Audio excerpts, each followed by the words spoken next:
shape headquarters that was to last 3 years. They published it and they issued it in the summer of 1964 while I was there working in the war room. They titled it An Assessment, an evaluation of a possible military threat to Allied forces in Europe.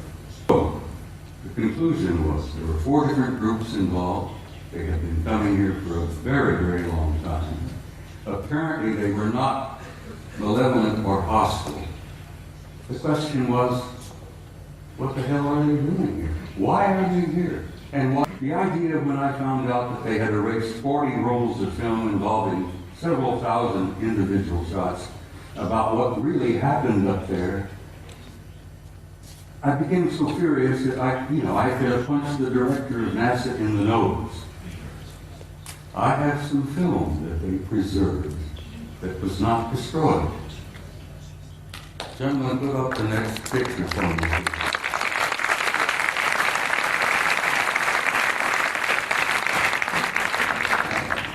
This is a NASA photo. This is Apollo 12. Apollo Systems 12, roll number 50, negative number 7348. They were flying over the moon before they landed. They went into orbit around the moon. As many of you, I'm sure, if you know the system, you know the procedure.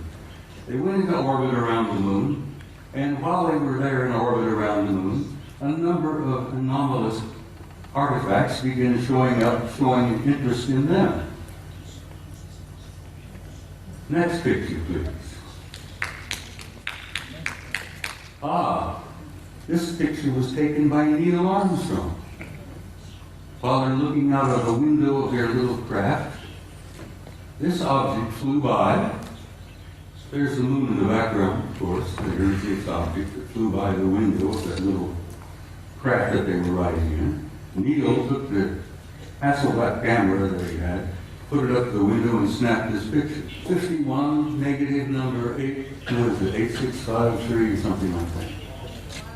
Now this is a good-sized object. This is several hundred feet in diameter that came up next to the lander, flew along beside them for a time. The guys in the Apollo crafts put their camera to the window and snapped the thing. And I've always jokingly said there were guys inside of this taking pictures of an asset. We were photographing them, they were photographing us. Photo NASA, Apollo Systems number 14, Apollo 14, roll 70, negative, what is it, 9837, I think, or 8827, I think it is. This is the Landsberg crater on the moon. The guys in orbit above the moon were particularly fascinated by Landsberg. They had been given a special assignment to take pictures of Landsberg because the crater, which they designated as Landsberg, had things going on in the crater. There were enormous facilities in the middle of the crater up there. So they were specifically designated and assigned to photograph Landsberg to see if they could figure out what the hell's going on down there in the crater on Landsberg. While they were looking at Landsberg, this object happened to express interest in them and flew by. Now this line is an artificial line that was drawn to show you the direction that this object was going. This is a good-sized object flying past the Apollo lander. God, I'm so glad that some of these were saved. I still get angry. 40 rolls of film for Christ's sake, and they erased them. Anyhow, next picture, please.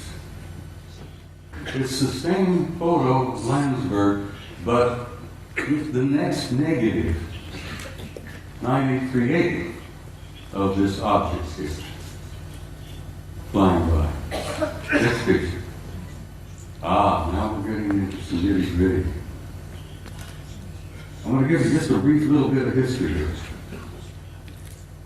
Back in the early days of NASA and the Apollo program, I got this picture from the Japanese Space Agency.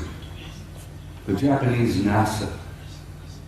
They have a tremendous program going over there in Japan. You know, the Japanese are bright people.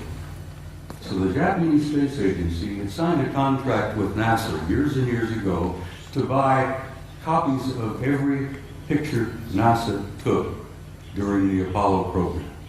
And I'm sure the Japanese paid a sizable amount of money for this contract. Now, you're all familiar, I'm sure, with Apollo 13. That was the aborted mission that was going to the moon to land, and they had an accident on the way. They couldn't land. They damn well barely got back. While they are on their way to the moon, here's the moon, a number of things began happening. Some strange objects were appearing outside the windows of the spacecraft. This photograph shows 3 different objects. This looks like a circular object with an enlarged dome on top. This is a smaller object, a circular kind of disc-shaped craft. But coming in from the right margin of this particular picture is this. This is a blow-up of the positive in the photograph. And here is a blow-up of the negative of this object here. Ladies and gentlemen, this particular object is 5 miles long. A hell of a lot. Next picture, please. This is the next sequence. Here, this large mother has moved into the middle of the frame, and something else has shown up over here, which has been estimated to be 2 miles long. But this really upset the guys. I've never been able to find out which one of the 3 Apollo members of the Apollo 13 crew would admit to ever having taken these pictures. Because as you know, the Apollo astronauts were threatened with their lives. I kid you not, they were threatened seriously. They even threatened their families if they ever divulged any of the information that they knew. Next photo, please. Yeah, here we are. Here's the big mother. Here's the other one, 2 miles long. Here's a picture of the positive. This is the negative. This mother is 5 miles long. Up here you see what appears to be 2 circular objects either arriving or departing from that particular big ship. I can almost understand why the authorities in NASA, why the authorities in the space program didn't want this information to come out. They were frightened. They were stunned. They couldn't deal with it themselves, and they figured that if they couldn't handle it, you couldn't handle it. There would be social disruption, I believe is one of the terms they used. They would disturb the body politic, I believe the term they used. So they clamped the lid down on this, and it's still down. And it's going to stay down, I'm afraid, for some time yet. Until people like yourselves and people like me and the rest of them here on the stage, by pushing and prodding and chipping away at this lie and this secrecy, eventually we will succeed. And don't you doubt that for a minute.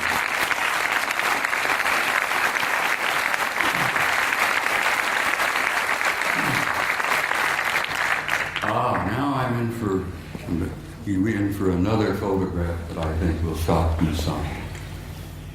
In 1980, NASA, never a straight answer, launched the Voyager program to Saturn. So they launched the Voyager in 1980. The pictures they got back from Voyager was so stunning and so shocking that they just locked them up in the safe.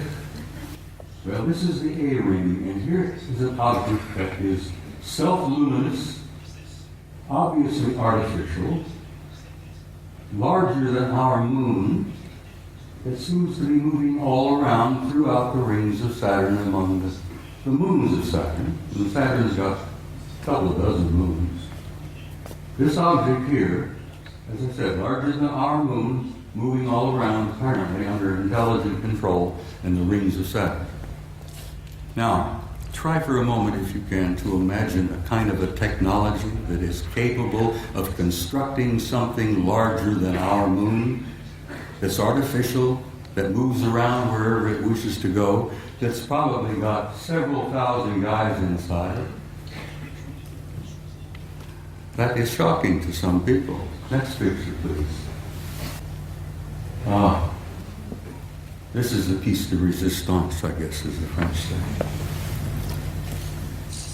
Here you have another self-luminous, artificially constructed object, circular in shape, larger than our moon, that is also moving here, there, and everywhere throughout the rings of Saturn and among the moons of Saturn. You know, there's got to be intelligence at work.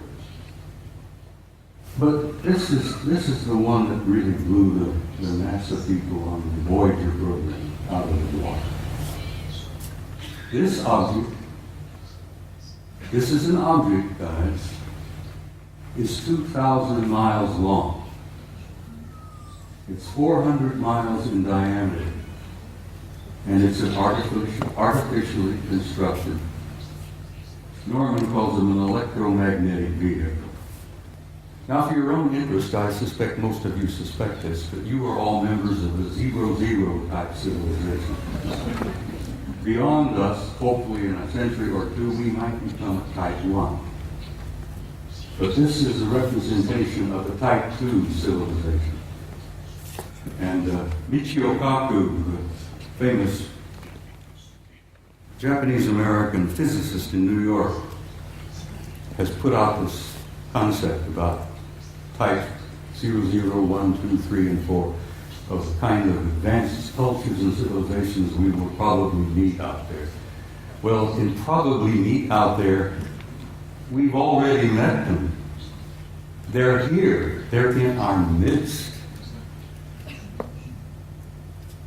So, I think I brought about 15 or 20 of these pictures, but I simply had no time. I don't have the time to show them all. But I've shown a few here, and I think I've piqued your curiosity. And I think most of you are pretty bright people, and you know you've been conned. You know you've been lied to. You're not fools. And I think you know who you are and why you're here and where you're going.